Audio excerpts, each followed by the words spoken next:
Hello, and welcome to the first installment of a new kind of show that I'm doing on the Confessions. I have been reading through the Confessions as part of my midday prayer, but I realized it's making everything that midday prayer was getting longer and longer and longer, and so I'm breaking it out. So if it's something that's interesting to you,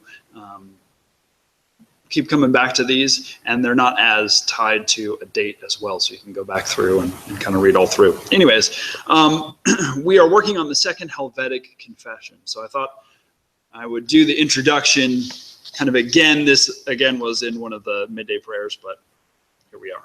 So the word Helvetic is Latin for Swiss. The setting in the second Helvetic confession is the Swiss German Reformed Protestantism. So you may remember, or you may not, from the discussion on the Heidelberg Catechism. Basically, the setup in the pre-Reformation, early Reformation church was, this would actually obviously be post-Reformation. You had everything was kind of the Holy Roman Empire. The Roman Empire turned into the Holy Roman Empire. And it was all Christendom. And therefore, it was all the Roman Catholic Church, what we would call today. Well, Reformation happens, it sparks off in Germany. Martin Luther, 95 Theses. Here are some things that we need to consider as the people of God. And they say, well, thank you, go consider that somewhere else. And started off the Reformation. Two major kind of strains of the Protestant Reformation were the Reformed folks, from where we kind of draw our heritage, those who went through Bullinger, Calvin, those sorts of folks. And then there were the Lutherans who went after Luther, and there's various things. There were some differences between them, but they obviously were both Protestant. Well, the Holy Roman Empire kind of eventually said, well, you know what? You can be your city. It was primarily by region. Your city, your country, whatever, can choose to have a particular religious affiliation. But it has to be an acceptable one, right? So they kind of accepted the Reformers. And the Lutherans were kind of coming from Germany and going down. The Reform folks were coming from specifically Geneva and coming up. And they met in Switzerland. Imagine there's a map, and imagine I'm correct with all my geography. But they meet in Switzerland, which is why the Heidelberg Catechism was written. Because ultimately it was to say that the Reformed folks and the Lutheran folks, though they disagree on some things, they are actually both Protestants and should be both recognized as such. Well, the guy who was in charge there, what was his name?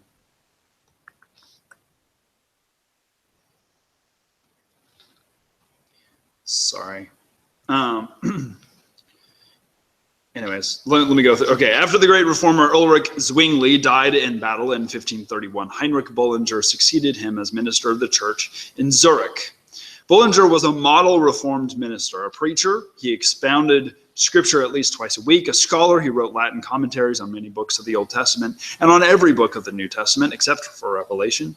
An educator, he initiated a system of schools for Zurich and was rector of the Carolinum, a theological academy. A person with ecumenical and political concerns, he was in correspondence with leaders of the Reformation and with rulers throughout Europe. A pastor, he welcomed religious refugees into his own home. When the plague swept through Zurich in 1564, I love this story, he insisted upon ministering to the afflicted, even though he knew that he might become infected and die. Now, in 1561, Bullinger composed the document that later became known as the Second Helvetic Confession. He intended it to attach it to his last will and testament to the Zurich church. But events in Germany soon brought it into the public arena. So he had written this thing and sat down. He became deathly ill. And he sat down and he started writing out a kind of theological treatise, set out, this is exactly what we believe and why we believe it and all of that sort of stuff, right? It's all rooted in Scripture, but how do we kind of understand all of this? And what makes Reformed thought and Reformed theology what it is?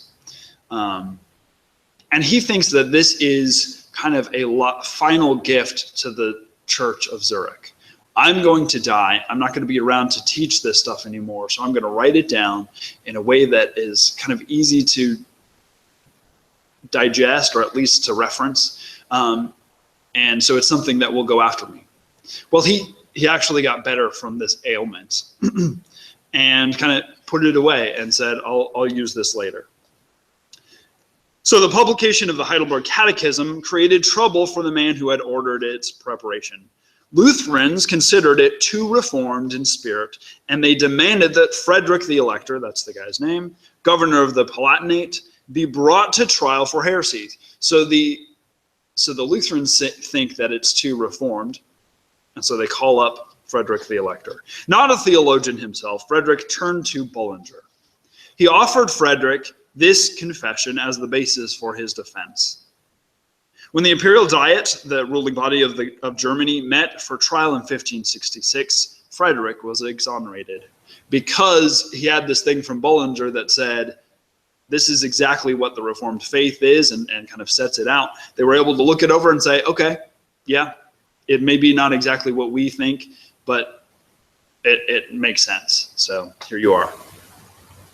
Meanwhile, the churches in Switzerland adopted Bullinger's confession as their new confession of faith, soon finding wide acceptance throughout Europe and beyond. It was translated into French, English, Dutch, Polish, Hungarian, Italian, Arabic, and Turkish. This is why it's called the Second Helvetic Confession, because they had adopted the Heidelberg Catechism. Then there was all this controversy over it, and they said, okay, well, then we will adopt this new one. We'll use it. It's now the Second Helvetic or Swiss Confession. Reflecting the theological maturity of the Reformed churches, the Second Helvetic Confession is moderate in tone and Catholic in spirit. Notice that's small c Catholic. It is universal in spirit. From the opening paragraphs, it emphasizes the church and its life and affirms the authority of the Scriptures for the church's government and reformation. By including an article on predestination, the confession asks the church to trust in God's free and gracious election of its membership in Jesus Christ. At the same time, the confession addresses the practical life of the gathered community, detailing matters of worship, church order, and conflict, ministry, the sacraments, and marriage. So this is kind of the whole package. It's the theological stuff, and it's also kind of the practical stuff as well. It's a fairly long confession. It's 260 paragraphs. I'm not sure how many chapters. I'm going to be breaking it up into chapters, and each day as I do one of these, I'll just kind of read through, talk about it a little bit, and we can learn together what Bullinger thought about what the Reformed faith is and why we have adopted it as one of our confessions. So I invite you in the future to join me for these videos as we seek together God's will and God's work in the Second Helvetic Confession. Thank you.